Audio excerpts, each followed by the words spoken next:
Tragically, they say snow came down off the roof on top of him with no one around to help.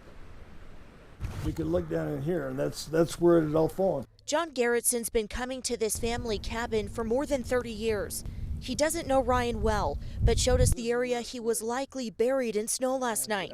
He must have been hit right there with the big load of ice. This is our old fire station. Up the road, we spoke with Brighton Mayor Dan Knoop. We've been on pins and needles hoping that this isn't going to happen, and I just feel terrible for the family. A longtime resident, he says over the winter, they've had multiple roofs collapse, which isn't normal.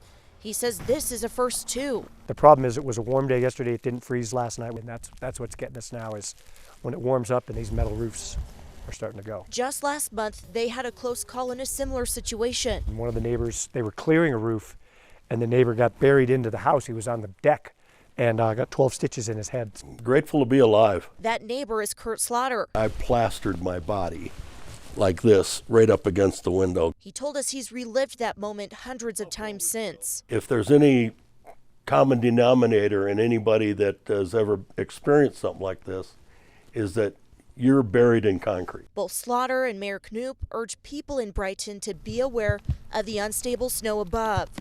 Like I said, if I'd have been 1 foot out on that deck, just 1 foot, I would have had the whole thing come right down on top of me.